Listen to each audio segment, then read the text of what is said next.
نحمده ونصلي ونسلم على رسوله الکریم السلام علیکم ورحمۃ اللہ وبرکاتہ۔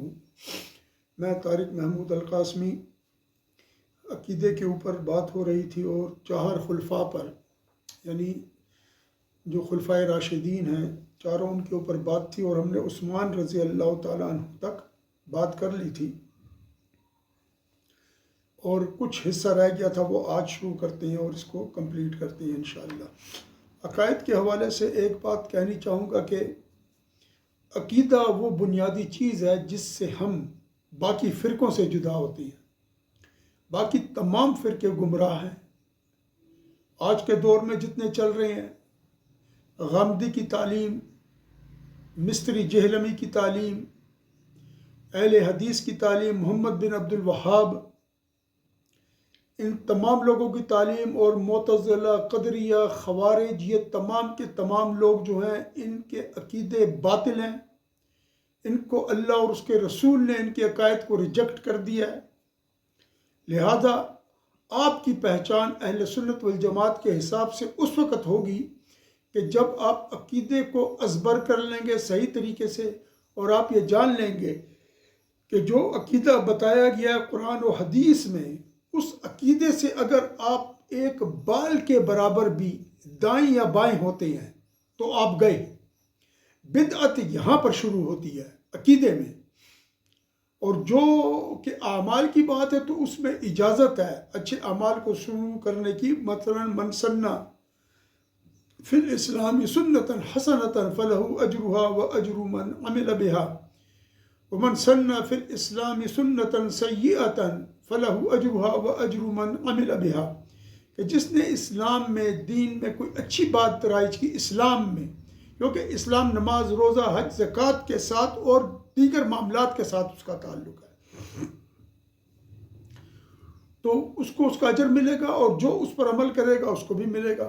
اور جس نے اسلام میں بری روایت قائم کی، برا طریقہ رائج کیا، اس کو اس کا بدلہ ملے گا، اور جو اس کے پیچھے عمل کرے گا اس کو بھی اس کا اجر ملے گا۔ تو اس چیز کو ذہن میں رکھتے ہوئے آپ اس عقیدے کو بہت اچھے طریقے سے سمجھے۔ آگے ایک بات آ رہی ہے جس کے اوپر کہ میں آپ کو اس جگہ پر چل کے بتاؤں گا کہ کس طریقے سے ہمارا عقیدہ ہمیں کہہ رہا ہے اور کس طریقے سے آج کے دور کے لوگ یہ کام کر رہے ہیں۔ تو ہم شروع کرتے ہیں، بسم اللہ الرحمن الرحیم۔ تو قال لما امر رسول اللہ صلی اللہ علیہ وآلہ وسلم بیعۃ الرضوان کان عثمان رسول اللہ علیہ السلام الى مکہ فبایع الناس فقال رسول اللہ صلی اللہ علیہ وسلم ان عثمان فی حاجت اللہ وحاجت رسول اللہ فضرب علیہ السلام بإحدى یدیہ علی الأخرى فكانت يدا رسول اللہ صلی اللہ علیہ وسلم لعثمان خیرا من ایدیہم لانفسہم۔ فرمایا کہ جب نبی پاک صلی اللہ علیہ وسلم نے بیعت رضوان کا حکم دیا اور بیعت رضوان ہو رہی تھی، تو عثمان رضی اللہ تعالیٰ عنہ کو، جو کہ نبی پاک صلی اللہ علیہ وسلم کے قاصد بن کر مکہ شریف چلے گئے تھے نبی پاک صلی اللہ علیہ وسلم کی طرف سے، اور وہاں پر جا کے حالات کا اندازہ لگا رہے تھے، تو اس وقت نبی پاک صلی اللہ علیہ وسلم جب سب صحابہ سے بیعت لے رہے تھے، تو بیعت لینے کا طریقہ یہ ہے کہ ہاتھ کے اوپر ہاتھ رکھ کر بیعت لی جاتی ہے۔ تو اس وقت چونکہ عثمان رضی اللہ تعالیٰ عنہ تو موجود نہیں تھے نا، وہ تو مکہ شریف گئے ہوئے تھے، تو نبی علیہ السلام نے اپنے ایک ہاتھ کو دوسرے ہاتھ پر مارا اور یہ فرمایا کہ عثمان اللہ اور اللہ کے رسول صلی اللہ علیہ وآلہ وسلم کی حاجت کے اندر مصروف ہے، یعنی وہ اس حکم کو پر عمل کرنے کے لیے گئے ہوئے ہیں مکہ شریف، جس کے لیے نبی علیہ السلام نے ان کو بھیجا تھا۔ تو نبی پاک صلی اللہ علیہ وسلم نے ایک ہاتھ کو دوسرے ہاتھ پر مار کر بتایا کہ یہ ہاتھ حضرت عثمان رضی اللہ تعالیٰ عنہ کا ہے۔ تو عثمان رضی اللہ تعالیٰ عنہ کے ہاتھ کو جو نبی علیہ السلام نے اپنے ہاتھ کو ان کا ہاتھ فرمایا، تو اس سے ان کی عظمت اور ان کی شان اتنی بڑھ گئی کہ یہ بات آگے فرمائی گئی کہ عثمان رضی اللہ تعالیٰ عنہ کا ہاتھ ان کے ہاتھ سے بہتر ہو گیا باقی صحابہ کے ہاتھ سے، جو انہوں نے خود اپنی ذات کے لیے، اپنی جانوں کے لیے نبی علیہ السلام کے ہاتھ پر رکھ کر بیعت لیا تھا۔ جبکہ نبی پاک صلی اللہ علیہ وسلم نے جب عثمان صاحب کی بیعت لی تو ان کے اپنے ہاتھ پر ان کا اپنا ہاتھ موجود تھا، جو ایک عثمان صاحب کی طرف سے تھا اور دوسرا ہاتھ نبی کا تھا، تو دونوں ہاتھ تو حقیقت میں نبی کے ہی تھے، لیکن ایک عثمان صاحب کی طرف سے تھا تو وہ ہاتھ پھر سب سے برتر اور افضل ہو گیا۔ اس حدیث شریف کو روایت کیا ہے ترمذی نے، ٹھیک ہے جی، اس حدیث کو ترمذی شریف میں روایت کیا گیا، حدیث کا نمبر ہے 3702، اور اس حدیث کو حضرت انس رضی اللہ تعالیٰ عنہ نے روایت کیا، اور امام ترمذی فرماتے ہیں کہ یہ حدیث حسن صحیح اور غریب ہے۔ پھر آگے جو ہے تو چوتھے خلیفہ راشد جناب حضرت علی رضی اللہ تعالیٰ عنہ کا ذکر ہوتا ہے۔ ثم علی بن ابی طالب المرتضی رضوان اللہ تعالی علیہم اجمعین قال رسول اللہ صلی اللہ علیہ وسلم لعلی انت منی بمنزلۃ ہارون من موسیٰ علیہم السلام الا انہ لا نبی بعدی۔ تو چوتھے خلیفہ راشد جو ہیں وہ حضرت علی رضی اللہ تعالی عنہ ہیں۔ نبی پاک صلی اللہ علیہ وآلہ وسلم نے ان کے بارے میں فرمایا کہ اے علی، تو میرے نزدیک اس طرح ہے کہ جس طرح ہارون موسیٰ علیہ السلام مبارک کے نزدیک تھے، مگر بات اتنی ہے کہ میرے بعد کوئی نبی نہیں ہے۔ اس حدیث شریف کو روایت کیا ہے بخاری شریف میں، اس کا نمبر ہے 4416، مسلم شریف نے بھی اس کو روایت کیا، اس کا نمبر ہے 2404، اور یہ حدیث سعد بن ابی وقاص کے طریق پر روایت ہوئی ہے، ان سے روایت ہوئی ہے۔ اب یہ وہ حدیث ہے نا کہ جس کے اندر ان روافظ نے یعنی شیعوں نے بہت زیادہ ایک تباہی پھیلائی ہے، اور دین کے اندر بدعت کا اور ایک بدترین نظام انہوں نے رائج کیا ہے، اور ایک بدترین فرقہ یہ بن کر سامنے آیا ہے کہ جو اسلام کے اندر موجود ہے لیکن یہ اس طرح نہیں۔ انجینئر محمد علی مرزا جو کچھ کرتا ہے اس کا سارا دار و مدار روافد کے شیعوں کے عقائد پر ہے۔ وہ حضرت امیر معاویہ کو گالیاں دیتا ہے، اور اس کے علاوہ اور بہت ساری بکواس ہے جو وہ کرتا ہے۔ آگے چل کر اس بکواس کے بارے میں بھی دیکھیں ہمارا عقیدہ کیا ہے۔ اس چیز کو بہت غور سے سنیں جو میں آپ کی خدمت میں پیش کر رہا ہوں۔ آگے لکھا ہوا ہے، اب باقی تمام صحابہ کا ذکر آنے والا ہے، ٹھیک ہے جی۔ عابدین ثابتین علی الحق ومع الحق، یعنی یہ جو صحابہ ہیں نبی پاک صلی اللہ علیہ وسلم کے خلفائے راشدین ہیں، یہ عابدین ہیں، یہ عبادت کرنے والے ہیں اللہ تعالیٰ کے لیے، اور حق کے اوپر ثابت ہیں اور حق کے ساتھ ہیں۔ اور مطلب یہ ہے کہ وہ مع الحق اللہ تعالیٰ کے حق کے ساتھ ہیں، حق تعالیٰ کے ساتھ ہے اس کی عبادت میں، یعنی جو عبادت جس طریقے سے کی جاتی ہے، یعنی عبدوہ جمیع الخلفاء عبدوہ بالصدق والاخلاص والخشوع والخضوع، یعنی وہ اللہ تعالیٰ کی عبادت صدق اور اخلاص کے ساتھ کرتے ہیں، خشوع اور خضوع سے کرتے ہیں۔ اس بارے میں ایک روایت بھی آتی ہے مولا علی کے حوالے سے کہ آپ کو پاؤں میں تیر لگ گیا تھا۔ جب پاؤں میں تیر لگ گیا تو جب نکالتے تھے تکلیف بہت ہوتی تھی۔ ان زمانوں میں تو یہ چیز نہیں تھی نا کہ بے ہوش کر دو یا، تو لوگوں نے پھر آ کر کہا کہ جب مولا علی نماز کے لیے کھڑے ہوں گے اور سجدے میں ہو تو ان کا تیر نکال لیا جائے۔ اس طرح وہ کہ نماز پر کھڑے ہوئے جب، اور انہوں نے جب نماز پڑھنی شروع کی اور جب سجدے میں پہنچے تیر کھینچ کے نکال لیا گیا، اور مولا علی جب نماز سے فارغ ہوئے تو انہوں نے جب اپنے پاؤں کی طرف دیکھا تو تکلیف نہیں تھی، تو بڑے حیران ہوئے کہ تیر کس نے، ان کا تیر کس نے کی نکالا؟ انہوں نے کہا جی جب آپ سجدے میں تھے ہم نے تیر نکال لیا، ان کو خبر بھی نہیں ہوئی۔ ان کو یہ وہ خشوع اور یہ وہ خضوع ہے، یہ وہ ان کا جو میں کہتا ہوں نا کہ ارتکاز توجہ کنسنٹریشن ہے، یعنی اتنے اللہ کی معرفت میں اور اس کے مشاہدے میں غرق ہے نا کہ انہیں کچھ پتہ نہیں چلتا، کچھ معلوم نہیں ہوتا کہ کیا ہو رہا ہے اور کیا نہیں۔ اور یہ وہی حدیث شریف ہے حدیث جبریل میں کہ احسان کیا ہے، تو فرمایا کہ احسان یہ ہے، نبی جی صلی اللہ علیہ وسلم نے جواب دیا کہ تو اللہ کی عبادت اس طرح کر گویا تو اسے دیکھ رہا ہے، اگر تو اللہ کو نہیں دیکھ رہا تو اللہ تو تجھے دیکھ ہی رہا ہے نا۔ تو جو میں نے پہلے بھی یہ عرض کی تھی اس میں کہ ایک مقام مشاہدہ ہے اور ایک مقام مراقبہ ہے، تو یہ جو مولا علی کا ساتھ جو فعل ہوا اور ان کے جو تیر ان کے زخم سے نکال لیا گیا ان کے پاؤں مبارک سے، تو یہ وہی مقام مشاہدہ میں اس طرح مستغرق تھے کہ ان کو کچھ سمجھ نہیں پڑی اس چیز کی. اور یہ تصوف کے وہ چیزیں ہیں جو انسان کو اس وقت ملتی ہیں جب صدق کے دل سے ان صحابہ کی عزت کرے اور اولیاء اکرام کی عزت کرے. اور استاد کے بغیر کوئی استاد نہیں بنتا. یاد رکھیں، یہ جس طرح آپ دین کا سبق سیکھتے ہیں نا، علمی کتابی کوئی نہیں ہوتا. شریعت میں اس کی کوئی حیثیت نہیں ہے. علمی کتابی کی شریعت میں حیثیت ہے استادی شاگردی کی. تو جب آپ جاتے ہیں نا تو آپ کو وہ فیض ملتا ہے ان سے، اور وہ یہ چیز ہے وہ آپ کو سکھاتے ہیں. جس طرح وہ آپ کو نماز روزے کے مسائل سکھاتے ہیں، اسی طرح وہ آپ کو باطنی شریعت کے مسائل سکھاتے ہیں کہ اللہ کی معرفت کیسے حاصل کرنی ہے اور کس طرح مقام مشاہدہ تک پہنچنا ہے، جہاں پر جب انسان اللہ اکبر کہہ کے جو ہی نماز کی نیت باندھ لیتا ہے تو اللہ کے مشاہدے میں اسی وقت غرق ہو جاتا ہے.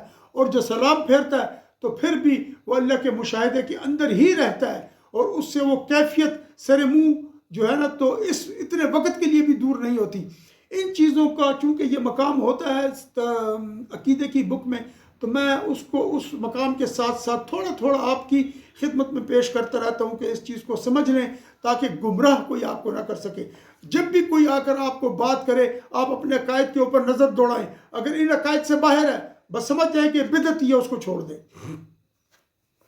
اور یعنی نتولاہم، اور ہم ان سب سے محبت رکھتے ہیں، ان چاروں سے، جمیعاً سب کے ساتھ، یعنی جمیع الخلفاء الاربعہ لا نفرق بینہم بحب البعض وببغض البعض والروافد ابغض الخلفاء الثلاثہ ای جمیع الخلفاء الثلاثة فرفضوا وتركوا المذهب الحق والخوارج ابغضوا علیا رضی اللہ تعالی عنہ فخرجوا عن الصراط المستقیم.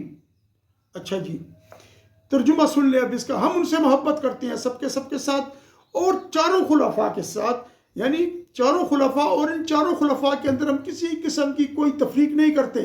یعنی ان کے ساتھ محبت کرنے میں، ان کی جو ہے تو ادب کرنے میں ہم کوئی تفریق کرتے. اس کا ادب زیادہ کرو، اس کا کم. درجہ ابوبکر صدیق صاحب کا پہلا ہے، دوسرا عمر صاحب کا ہے، تیسرا حضرت عثمان غنی صاحب کا ہے، چوتھا حضرت علی کرم اللہ وجہہ کا ہے. اب درجوں میں تو فرق ہے، لیکن ہماری محبت ان سب سے ایک جیسی ہے. یہ نہیں کہ ابوبکر صدیق صاحب پہلے نمبر ہے تو پہلی محبت ہم ان سے زیادہ کریں گے، پھر ان سے کم محبت عمر صاحب سے، ان سے کم عثمان صاحب سے، ان سے کم علی صاحب سے. نہیں، ہماری محبت سب کے ساتھ ایک جیسی ہے. ہم اس میں کوئی کمی بیشی نہیں کرتے، اور یہ اس چیز کا مطلب ہے. تو کیا جو روافض ہیں، جو شیعہ ہیں، انہوں نے ان تینوں خلفاء سے، حضرت ابوبکر صدیق صاحب، عمر صاحب اور عثمان صاحب رضی اللہ تعالیٰ عنہ اجمعین، ان سے سخت بغض رکھا، اور ان سے جو ہے تو نفرت کرتے ہیں. نعوذ باللہ، اللہ تعالیٰ ان کی نفرت ان پر ڈال دے، اور اللہ تعالیٰ ان کے شر اور فتنے سے ہم سب کو محفوظ رکھے. اور یہ جو ہے نا مذہب حق انہوں نے چھوڑ دیا، مذہب حق چھوڑ دیا. ہمارا ایک دوست تھا، اس کا ایک شیعہ سے ایک گفتگو چل پڑی. تو کیا کہتا ہے کہ وہ شیعوں کو کہتا ہے کہ اچھا یہ دلیل بہت سارے لوگوں کو ہم نے دی ہے، اور جو بھی فرقہ ہمارے سامنے آیا نا وہ ہم نے اس کو اس دلیل پہ پکڑا ہے. تو اس دوست نے اس کو کہا کہ شیعہ کو کہ یار تم تو نبی علیہ السلام کے دور میں جوتے چرایا کرتے تھے مسجد سے، تمہاری تو کوئی حیثیت ہی نہیں ہے. شیعہ غصے ہو گیا، کہتا ہم اس وقت تھے کب کہ ہم جوتے چراتے. تو میرے دوست نے کہا پھر تم کہاں سے آ گئے ہو؟ جب نبی علیہ السلام کے دور میں نہیں تھے تو پھر تو تم باطل ہونا. آپ یقین کریں وہ اس طرح بھاگا ہے نا، جس طرح کیا میں آپ کو کیا بتاؤں کہ گدھے کے سر سے سینگ غائب ہوتے ہیں. ہاں جی، اس طرح بھاگا ہے وہ وہاں سے. تو اس کے بعد اس کو ہم نے کہا بھی کہ بیٹھ کے ذرا سوچ تو صحیح نا. لیکن بات یہ ہے کہ جس کو اللہ ہی تعالیٰ گمراہ کر دے تو اس کو کون ہدایت پر لائے گا؟ اور جو صحابہ اکرام کو گالیاں دے دے تو اس کے بعد اس کی کیا ہدایت کی راہ رہ جائے گی، جس کے بارے میں رب نے فرمایا رضی اللہ عنہم ورضوا عنہ. بہرحال ہم نے بہت سارے فرقوں کے ساتھ اس کے اوپر جو ہے نا ان کو ہم نے میدان سے بھگایا ہوا ہے. جب بھی ایسی بات ہو ان کو کہو تم نبی علیہ السلام کے دور میں، تو کہیں گے ہم تو اس وقت تھے ہی نہیں. تو ثابت ہو گیا کہ بھائی تم لوگ ادھر نہیں تھے تو تم دین اسلام میں بھی نہیں تھے. یہ نیا فرقہ ہے جو بدعتی ہے. اچھا، اس کے بعد ہے جی، اور خوارج جو ہے نا ابغضوا علیا فخرجوا عن الصراط المستقیم. اور خوارج نے مولا علی کے اوپر جو ہے تو انہوں نے خروج کیا، انہوں نے ان پر تلواریں نکالی اور ان پر حملہ کیا، اور ان کو کہا کہ آپ نے شرک کیا ہے. ان الحکم الا للہ، حکم تو اللہ کا ہے، اس کے بغیر کسی کا حکم نہیں. اور آپ نے حکم کر دیا کہ یہ جو ہے تو صلح ہو جائے. تو لہٰذا آپ کا حکم نہیں چلے گا، حکم اللہ کا چلے گا۔ اور اس طرح انہوں نے ان پر خروج کیا، ان پر کفر کا فتویٰ لگایا۔ یہ جو آج ہم پر مسلمانوں پر کفر و شرک کے فتوے لگ رہے ہیں، یہ وہی سنت چل رہی ہے ان خوارج کی اور آج کے جتنے لوگ ہیں۔ اور اس کے اندر یہ بھی ہے، انجینئر مستری جہلمی، مستری جہلمی کہتا ہے مولا علی خوارج کے جنازے پڑھاتے تھے، اور جو ہے نا تو مولا علی نے جو ہے تو ان کا، اور بھائی کس طریقے سے ہو سکتا ہے کہ مولا علی ان کا خوارج کے جنازے پڑھائیں اور خوارج کے ساتھ وہ کریں، اور عمر صاحب جو ہے تو ان کو سلام کرتے تھے؟ یہ کیسے ہو سکتا ہے؟ مولا علی کے ساتھ تو وہ بغض رکھتے تھے، اور انہوں نے مولا علی نے ان کا قتال کیا تھا۔ تو اس سے پتہ چلتا ہے، اور یہ وہ خوارج ہیں جو آیتوں کو جو کفار کے لیے ہیں وہ مسلمانوں پر جوڑتی ہیں۔ تو یہ جو مستری جہلمی ہے نا، یہ اس جگہ پر آ کر ان 3 خلفاء کو پیچھے کرتا ہے اور مولا علی کو اوپر کرتا ہے۔ یعنی ایک طرف وہ خوارجی بھی ہے انجینئر مستری جہلمی، اور دوسری طرف وہ رافضی بھی ہے، شیعہ بھی ہے، کیونکہ وہ 3 سے بغض رکھتا ہے۔ وہ کہتا ہے جس نے ابوبکر صدیق صاحب کو صحابی ماننے سے انکار کر دیا وہ کافر نہیں ہوتا۔ اور معاویہ رضی اللہ تعالیٰ عنہ کی شان کے بارے میں کیا کہتا ہے، یہ بھی آگے میں آپ کو بتاتا ہوں۔ وَلَا نَذْكُرُ أَحَدًا مِّنْ أَصْحَابِ رَسُولِ اللَّهِ صلی اللہ علیہ وسلم إِلَّا بِخَيْرٍ۔ اب تمام صحابہ کا ذکر ہو رہا ہے، جتنے بھی صحابہ ہیں ہم ان سب کا ذکر خیر کے ساتھ کرتے ہیں، اور ہم ان کے بارے میں کوئی فضولیات اور ہزلیات اپنے دماغ میں داخل نہیں کرتے۔ یعنی اعتقاد اہل سنت والجماعت تزکیۃ جمیع الصحابہ والثناء علیہم کما اثنى اللہ تعالی ورسولہ علیہم۔ اور فرمایا کہ ہم کسی بھی صحابی کو، یعنی ہم ان کے بارے میں اہل سنت والجماعت کا یہ اعتقاد ہے کہ تمام کے تمام صحابہ پاک ہیں، وہ ان میں کوئی عیب نہیں ہے، وہ نیک پرہیزگار اور آپس میں محبت کرنے والے ہیں۔ والثناء علیہم، اور ہم ان کی تعریف کرتے ہیں جس طریقے سے اللہ تعالیٰ اور ان کے رسول نے ان کی تعریف کی ہے۔ اب یہاں پر وہ جو مقام آ رہا ہے جس کے اوپر کہ یہ معاویہ رضی اللہ تعالیٰ عنہ کو گالیاں دیتا ہے، بکواسیات کرتا ہے اور تو تڑاک کرتا ہے، یہ مستری جہلمی۔ اور وہ کہتا ہے وما جرى بین علی و معاویہ کان مبنیا علی الاجتہاد، اور وہ جو حضرت مولا علی اور معاویہ رضی اللہ تعالیٰ عنہ کے درمیان میں جو معاملہ پیش ہوا، جو لڑائی ہوئی، جس طریقے سے جو باتیں ہوئیں، یہ جو ہے نا تو اجتہادی خطا تھی۔ ٹھیک ہے، حق پر مولا علی تھے، خطا پہ کون تھے؟ حضرت امیر معاویہ رضی اللہ تعالیٰ عنہ۔ یہاں میں آپ کو ایک چیز سنا کر ایک چیز تھوڑی سی ڈسکس کرتا ہوں، اور پھر آگے حضرت عمر صاحب کی حدیث سناتا ہوں، اور اس سے آپ کو مزید کلیئر ہو جائے گا۔ دیکھیے، آج ہم یہاں موجود ہیں، ہم ایک دوسرے کے ساتھ درجہ میں برابر ہیں، پاکستانی ہیں۔ فرض کریں ہم ایک محلے میں جو لوگ رہتے ہیں وہ سب حقوق میں برابر ہیں، اسلام ایمان میں برابر ہے۔ اگر ان میں آپس میں لڑائی جھگڑا ہو جائے تو کیا آپ اس طرح کہیں گے کہ ایک کو آپ گالیاں دینا شروع کر دیں اور دوسرے کو کافر کہنا شروع کر دیں، اور اس کو جو ہے تو دوزخی بنا دیں، اور اس کو یہ کہیں کہ یار خواہ ان میں سے کوئی حق پر ہوگا، کوئی کیا ہوگا جی، کوئی باطل ہوگا، خطا پر ہوگا؟ اب آپ کیا کریں گے؟ آپ ان کے درمیان صلح کرا دیں گے۔ جب صلح ہو جائے گی پھر گروپ بندی نہیں بنائیں گے آپ، ٹھیک؟ یہ اس طرح ہی ہوگا نا، یہ عقل بھی یہی کہتی ہے۔ لیکن ایک معاملہ 1400 سال پہلے گزر گیا، آج تم اس معاملے سے کیا لینا چاہتے ہو؟ کیا تم میں سے کوئی ایک ادنا سے صحابی، جو سب سے ادنا صحابی ہے نا، اس کے مرتبہ مقام تک بھی پہنچتا ہے؟ تمہیں کس نے کہا کہ تم اپنی فضولیات کھولو؟ اور بھائی مستری جہلمی، تمہارے گھر میں تمہاری ماں کے پاس قادیانی نہیں بیٹھے ہوتے؟ تم نے اپنی ماں کو بتایا کہ قادیانی جو ہے تو غلط لوگ ہیں، یہ کافر ہیں؟ تم کہتے ہو قادیانی جو وضو کریں گے یہ عزا قیامت کے روز چمکیں گے۔ تو بھائی تیری اپنی اوقات یہ ہے، تو کافروں کی تعریف کرتا ہے، تو کہتا ہے کہ جس نے قرآن کا ترجمہ وہ صحیح ہوگا جو کوئی عیسائی کرے گا۔ اور بھائی تو ان باتوں سے کافر ہے، پکا کافر۔ اور جس دن اس نے یہ بات کی تھی نا، اس کا نکاح بھی ٹوٹ گیا تھا، اس کا سب کچھ ہو گیا تھا برابر، کیونکہ اس نے قرآن کی آیت کا انکار کیا تھا جب اس نے کہا تھا کہ جو بکر صاحب رضی اللہ تعالیٰ عنہ کی صحابیت سے انکار کر دے وہ کافر نہیں ہوتا۔ اور بھائی تیرا نکاح کیا، یہ بغیر نکاح کے اب رہ رہا ہے، یہ مرتد ہو گیا، اس نے قرآن کی بہت بڑی نس کا انکار کیا اس نے، جھٹلا دیا اس کو۔ اب بات یہ ہے کہ جس کی یہ حیثیت ہو اس کو کس نے یہ حق دیا کہ وہ امیر معاویہ رضی اللہ تعالیٰ عنہ کے بارے میں اپنے منہ سے مغلظات نکالے؟ اس کی مغلظات اسی پر پڑیں گی انشاءاللہ، آپ دیکھتے جائیں ہوتا کیا ہے اس کے ساتھ۔ لیکن اس طریقے سے یہ غلط ہے اور بالکل غلط ہے۔ آگے حدیث سنیں جی اب۔ قال حضرت عن عمر رضی اللہ تعالیٰ عنہ قال قال رسول اللہ صلی اللہ علیہ وسلم اکرم اصحابی فإنهم خياركم ثم الذين يلونهم ثم الذين يلونهم ثم يظهر الكذب۔ اس حدیث کو روایت کیا ہے جی۔ اچھا پہلے میں ترجمہ آپ کو سنا دوں۔ حضرت عمر رضی اللہ عنہ نے روایت کرتے ہیں، فرماتے ہیں کہ رسول اللہ صلی اللہ علیہ وسلم نے فرمایا میرے صحابہ کا اکرام کرو، عزت کرو، کیونکہ وہ فإنہم خیارکم، وہ تم سب سے افضل ہیں، وہ تم سب سے بہتر ہیں، وہ تم سب سے اعلیٰ ہیں، وہ عرفہ ہیں، وہ بے مثل ہیں، ان کی شان بلند ہے، تمہارے جیسا ان جیسا تم میں کوئی ہے ہی نہیں۔ یہ خیارکم کے پتہ نہیں اور کتنے ترجمے ہیں جی جو میں کر دوں آپ کو، تو کیا ہو گیا جی؟ تمام صحابی خیارکم، ہم سے افضل ہو گئے، بہتر ہو گئے، بلند شان والے ہو گئے، بے مثل ہو گئے، بے مثال ہو گئے، یعنی ہم ان میں سے کسی کی مثل نہیں ہے اور وہ ہم میں سے کسی کی مثل نہیں ہے، ہم میں کوئی ان کی مثال نہیں ہے، ان میں سے کوئی ہم میں مثال نہیں ہے۔ تو جب ہم اتنے گرے ہوئے ہیں، جب ہمارا درجہ اتنا گرا ہوا نیچ ہے، تو ہماری اس زبان کو کس نے طاقت دی ہے کہ وہ حضرت امیر معاویہ یا ان صحابہ کے بارے میں ہزلیات بکے؟ تو ایک کتے کی مثال ان سے بہتر ہے کہ کتا غیر پہ بھونکتا ہے، اپنوں پہ نہیں۔ تو مستری، انجینئر، یہ وہ کتا ہے جو صحابہ پہ بھونکتا ہے، جو اپنوں پہ بھونکتا ہے۔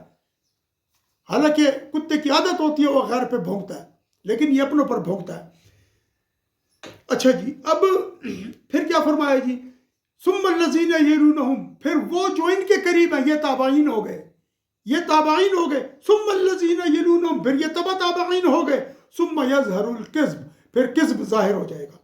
اس حدیث شریف کو روایت کیا امام شافعی رحمۃ اللہ تعالیٰ علیہ نے اپنی مسند میں، اور مسند کا صفحہ ہے 244، اور مصنف عبد الرزاق میں عبد الرزاق رحمۃ اللہ تعالیٰ علیہ نے اس حدیث کو روایت کیا، اور اس حدیث کا نمبر ہے 20,710، اور نسائی نے کبرا میں اس حدیث کو روایت کیا، اور اس حدیث کا نمبر ہے 9,222، 9,223، 9,224 من حدیث عمر رضی اللہ تعالیٰ عنہ۔